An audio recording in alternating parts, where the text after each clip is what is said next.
just enjoy the stories you enjoy and share them with other people. Like if people ask me, "Hey, what do I watch for Star Wars?" I'll go, "Hey, watch the first things first. You watch the original, despecialized editions of Star Wars, Empire Strikes Back, and Return of the Jedi." Like if you ask me what I think you should watch, that's what I'll recommend to you. And then from there, you can decide what you want. If you want to read good books, you go and you read. I'll recommend to you. I'll recommend you the Thrawn trilogy because I'm really enjoying it so far. And if I don't like it, I'll keep you updated. If you want to watch a really good TV show, I'll say watch these episodes of the Clone Wars or these episodes of Rebels, or Clone Wars if you want to watch like a cool cartoon version and you didn't like certain ways characters are portrayed, and or if you want to see like if you want to learn about prequel stuff, I'll just say watch Clone Wars or Clone Wars. If you want to learn about the Old Republic, play Knights of the Old Republic, KOTOR 2, or the Old Republic Online. Like, everyone should have their own list of media from a franchise they enjoy that they can refer to one another. Also, fuck that Rocket guy. I hate him. But like Warhammer 40k is the best example in which everyone I know who's a fan of 40k has their own list of media they'll recommend or won't recommend, and they'll have their own reasons for liking it or disliking it depending on why they like the media. Like I have a friend watching Twin Peaks right now, and I say, hey, if you want to get the most out of that show, and if these are the things you care about, you should just stop watching after a certain point, because it doesn't get any better from there. That's fine. We can edit and change and modify the things we enjoy in order to enjoy them more, because the ultimate point of consuming media is to enjoy it.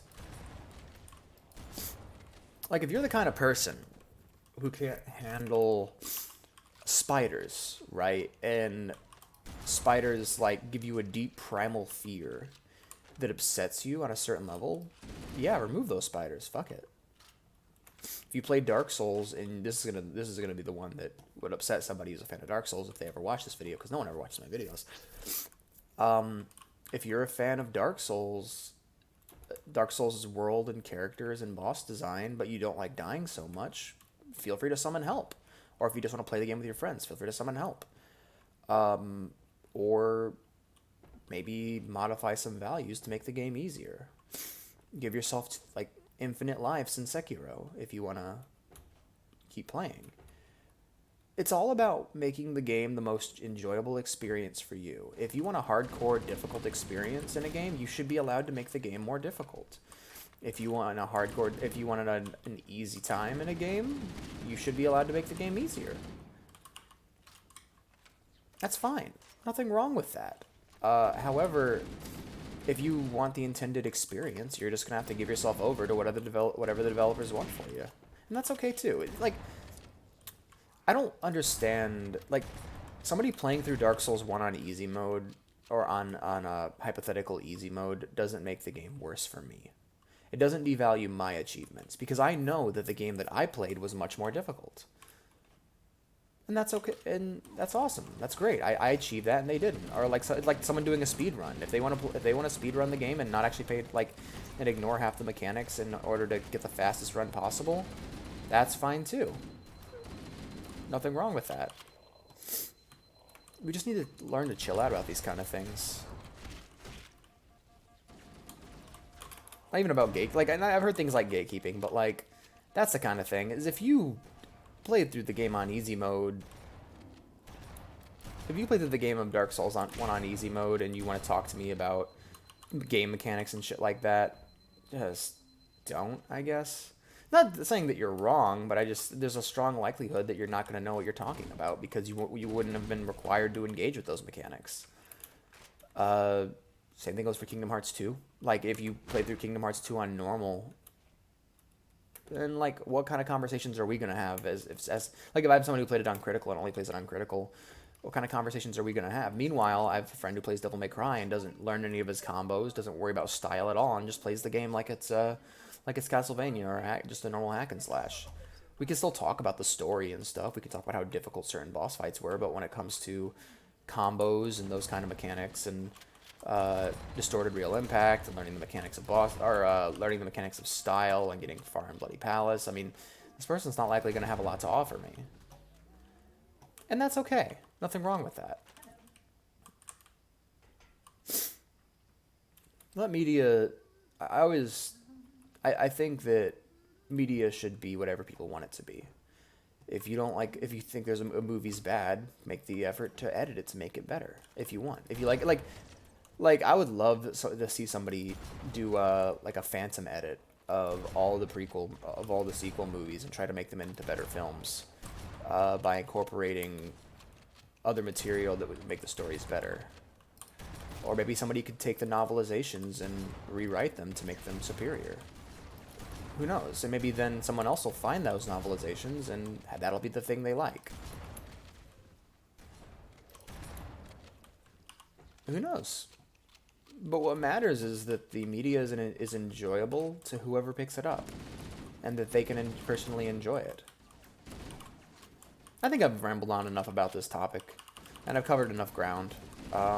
So, what topic could we switch to? Because this is becoming like a podcast slash playthrough that I'm really enjoying. Right.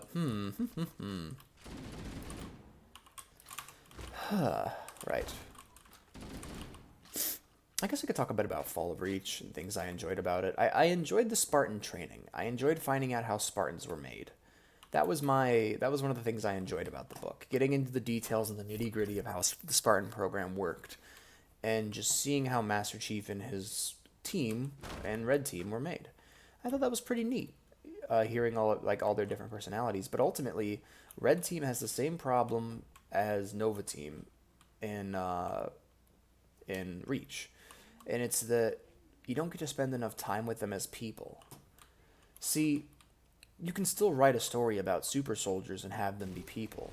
Starship Troopers is a great example.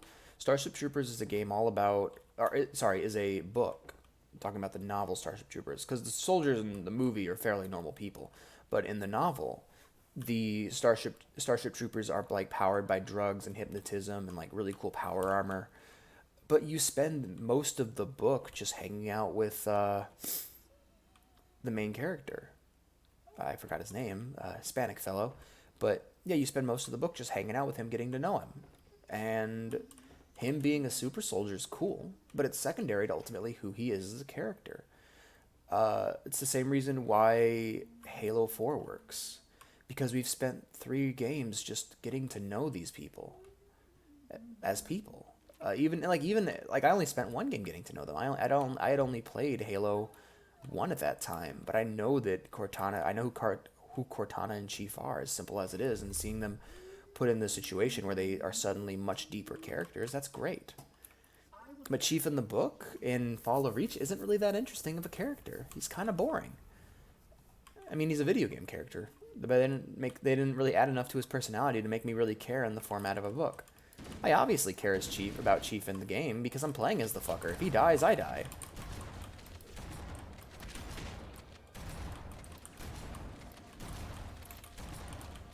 Need to reload. Fuck, grenade. Right. I need to get into cover. Anyhow, I think another series of books that completely nails like giving super soldiers personality is one moment. Got some shooting to do. That would be the Horus Heresy books from Warhammer 40k.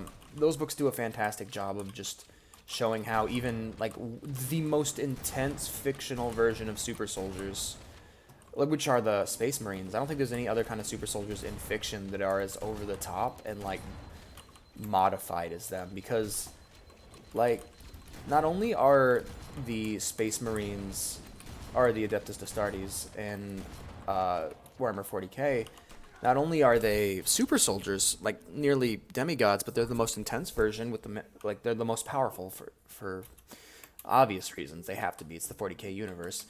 But they're also like weird crusaders. They're also all with these weird religious zealots who don't sleep with people. They can't love. They can't have any romantic bonds. Literally the centers of their brain, the centers of their brains that involve sexuality or not. I don't know if it's necessarily lobotomized or removed, but basically they completely lose their sex drives, and that's something that's so human, you know. they've lost something that's so vital to being a human. However, those books managed to take that absence of feeling and make it into something interesting. Uh, the Space Marines are fantastic characters, all of which are deep in their own way. They're not all just these big dumb meatheads.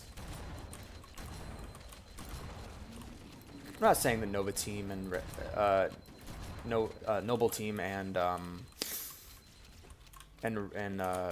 fucking Red Team are they Red Team? They're I don't remember what they're called. Let's just call them Noble Team and Red Team. Noble Team and Red Team aren't bad. They're just not necessarily that important or interesting. They're not really all there in terms of writing. Jesus. Like, it's the same problem that the prequels have versus Clone Wars. It's just, we didn't have enough time with these characters to get to know them. There's too many characters, not enough time to be around them. And a character like Mace Windu, who's portrayed by a fantastic actor in the form of Samuel L. Jackson. I'm sorry, in regards to Samuel L. Jackson, I spoke wrong there. We don't get to know him as a person. He just comes across as kind of boring. Mace Windu, played by like I think every character in the prequels is played by fantastic actors. I don't even need to get that specific. I think you know that every character in the prequels is played by fantastic actors, even if you don't agree with what I'm saying afterwards. It's like even Hayden Christensen, who didn't give a great performance in my opinion, is a great actor and who can tell good stories and make interesting roles. But the sad thing about it is we're just not given enough time with these characters to get to know them, and the ones that we are given enough time with aren't portrayed properly.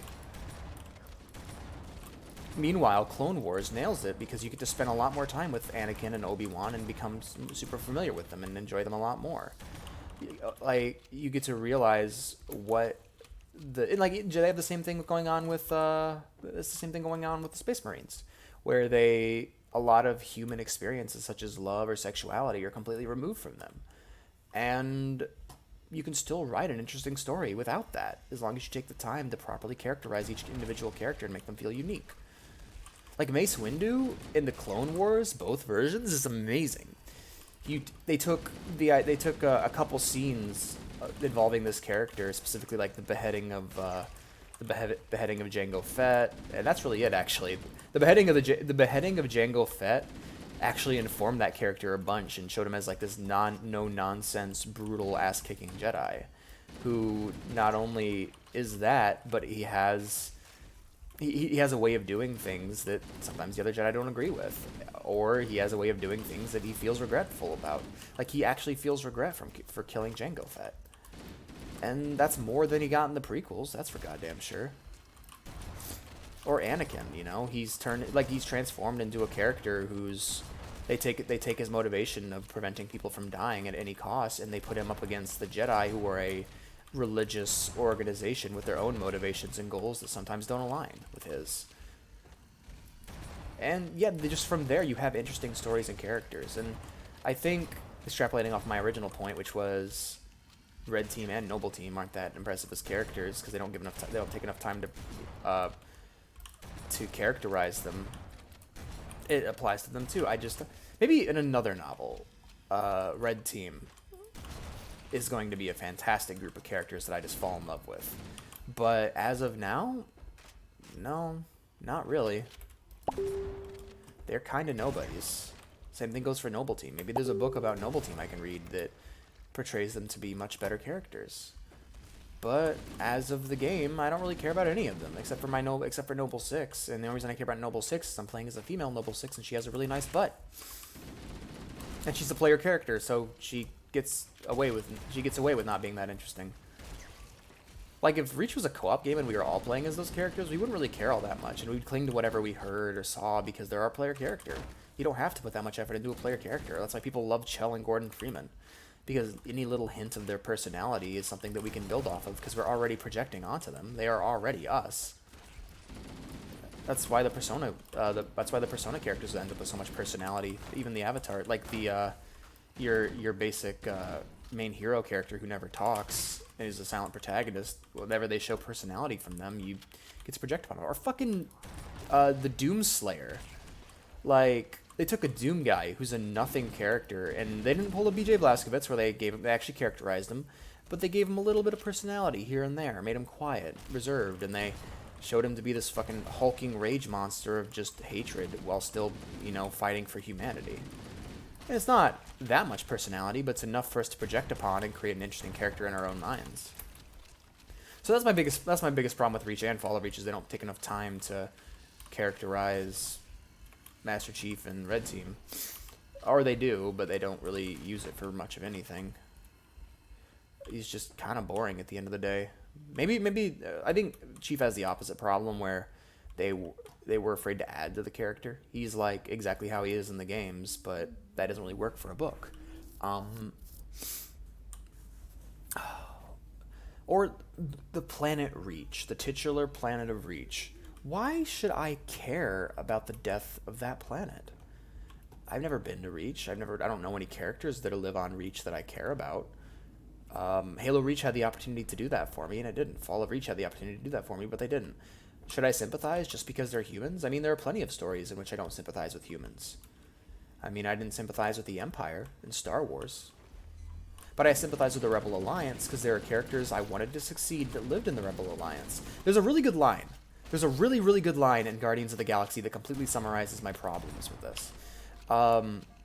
There's a scene where the main characters, where the main characters are arguing about defeating a villain so they can save the galaxy, and all these characters are fuck-ups and misfits. They're all like criminals who just want to do what's best for themselves. And like one of the main characters, Rocket Raccoon, goes, "Who cares about the galaxy? I don't care about the galaxy. What has the galaxy ever done for me? I just want to get by." And Star-Lord responds, "We need to save the galaxy because I'm one of the idiots that live in it." And I think that's a really good line because it's like, that's true when it comes to storytelling. If we don't give a shit about a setting unless we have characters that we like that live in it.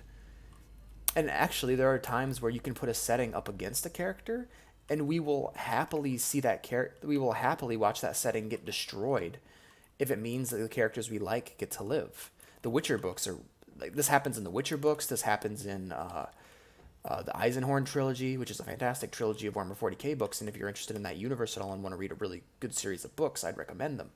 Or the Inquisitor books, as they're now called. I recommend reading them. I've only read the first 4, but they're really good.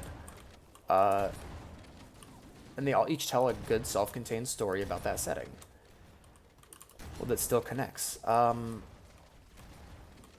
But yeah, no, it's like, if you take a character we like, and tell them an entire setting wants them dead. Like, imagine if we were playing as Chief and Cortana, and we were told that they were wanted by the UNSC, and the UNSC wanted them dead. Who do you think players would side with, ultimately? Who do you think players would ultimately root for? Because, like, all the characters that we like in the UNSC are gone.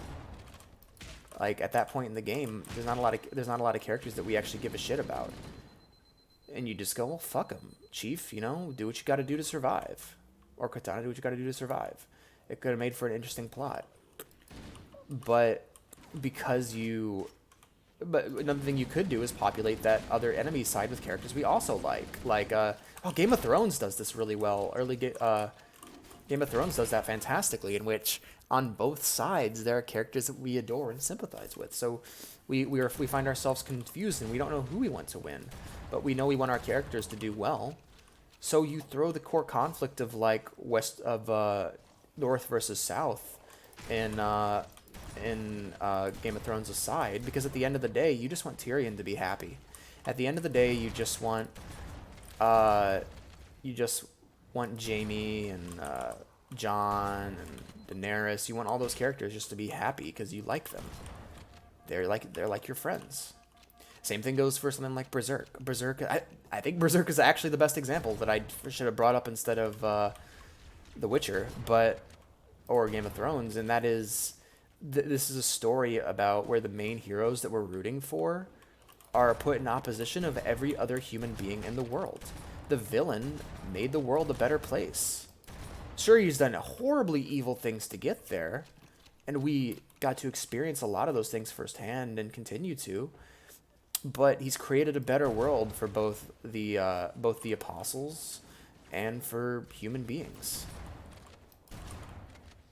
for Inhumans and humans alike. But fuck Griffith, you know? Fuck that guy for what he did. I don't care about the world in that story. The world can burn, for all I care in that story. Fuck Midland. What matters most is that Griffith is that Griffith dies horribly and painfully, and that Casca and Guts get to grow old being happy together. And that's the story. So at the end of the day, who lives on Reach that makes us care? We know Sergeant Johnson's gonna make it. We know Cortana's gonna make it. We know Halsey's gonna make it. At the end of the day, who cares? Even Captain Keyes, my favorite character in Fall of Reach, isn't on Reach when it falls. I want Reach to, you know, not die because, you know, Captain Keyes cares about it. But ultimately, I don't care. I'm not given any reason to care. Another story that nails this really well is Star Wars with the destruction of Alderaan. When Alderaan dies, it doesn't matter that that planet blew up. What matters is that Princess Leia and Obi-Wan, characters that we like, are destroyed by it. It's a horrible tragedy to them, and it breaks their heart.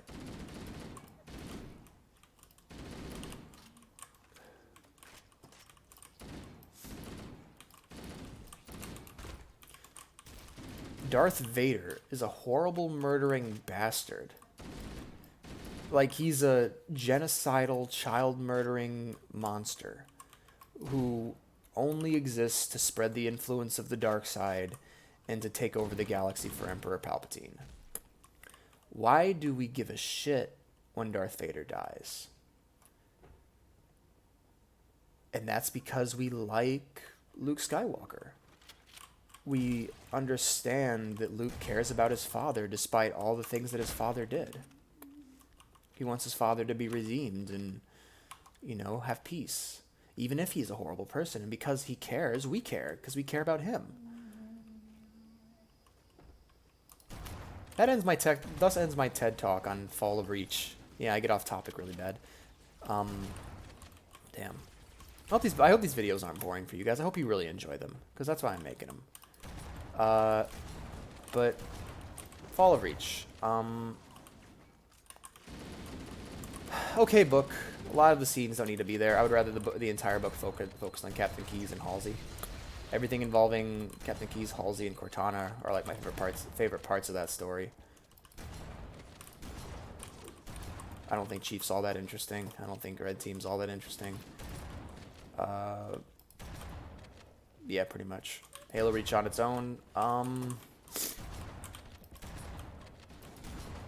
It's alright, I guess. I felt bad when not Emil. Fuck. Wow, I can't even get his goddamn name right. George. I felt kind of sad when George died. That was a bummer. That's it. That's all. I felt sad when Noble 6 and George died. Everybody else, like, oh, that guy died. I don't know who that is.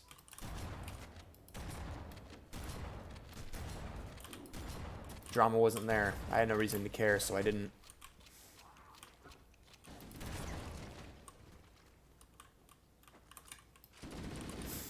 I remember people talking about how they were crying during certain scenes in Halo Reach, and I'm just blown away by that. It's like, really? Were you? I mean, I don't care about anybody here. It tries to, you know, bring you up, like, make you feel the tragedy of what's happening, but, like, you don't because you have no reason to. And I'll get more into it when I play the story. And I think that's the edge that ultimately this game has over them, is because this game actually has a sense of humor about itself. It's charming. It has a certain wit to it that Reach doesn't have.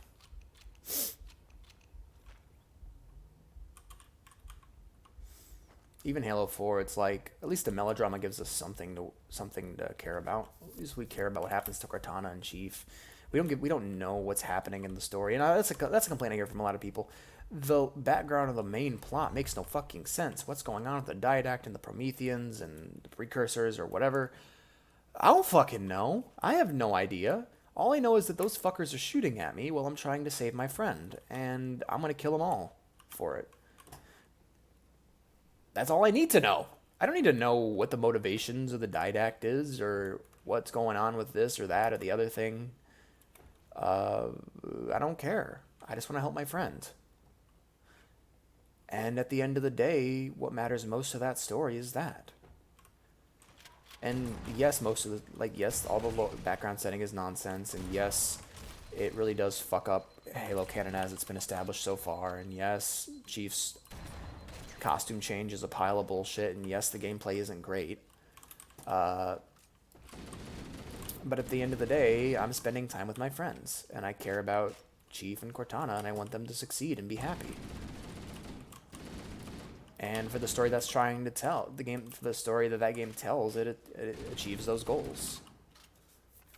It's interesting. It's an interesting thing where a story will go. There's a lot of people who will defend people who like care about plot, you know, or who will defend plot holes or plot inconsistencies in a story by saying it's about emotion. It's about the emotion of the story. The plot inconsistencies don't matter, and like I don't agree with that necessarily. I think plot holes and plot inconsistencies can completely ruin a story and take you out of it. Like, there were moments where I was trying to feel something when watching Rise of Skywalker, but I couldn't because none of the story made any goddamn sense. I could see through every single thing in the story. It all felt phony and fake. And someone would respond, well, stories are phony and fake. Well, yes. But the entire power of a story is to make us believe it. It's to make us get invested. It's to make us care. And if you don't care, then why is it there?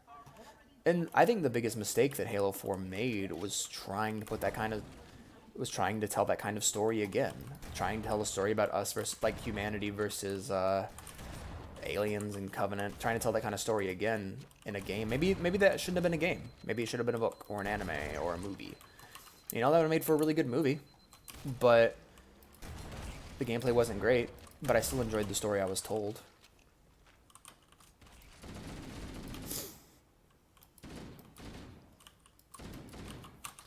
That's one thing I can give to Reach. Reach feels like a video game. Everything you need to know is told to you rather clearly.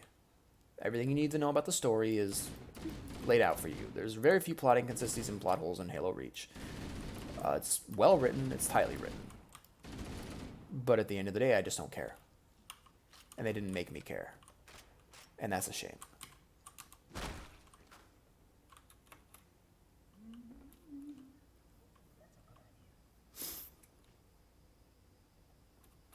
Like, there are so many good stories in games. I really enjoy video games, and I enjoy stories too, but, like, I don't know. I think there's a really weird moment in Halo 2 where an entire city is destroyed, and it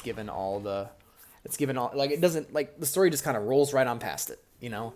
Like, nobody gives a shit that an entire city just got blown up.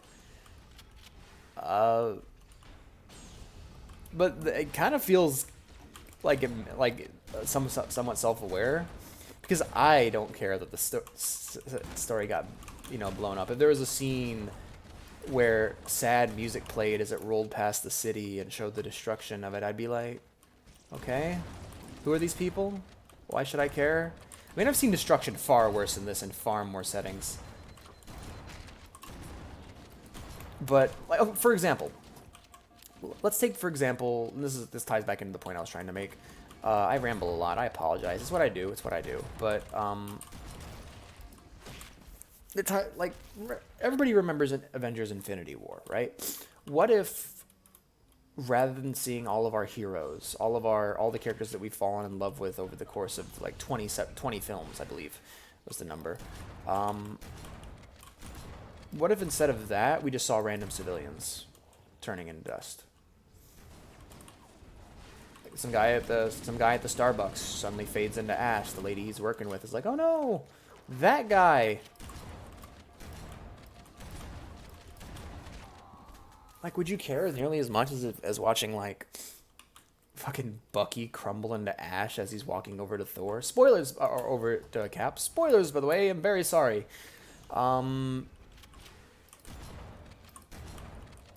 But I should have warned you. I'm so sorry. Fuck. I'll put a spoiler warning for shit in the description.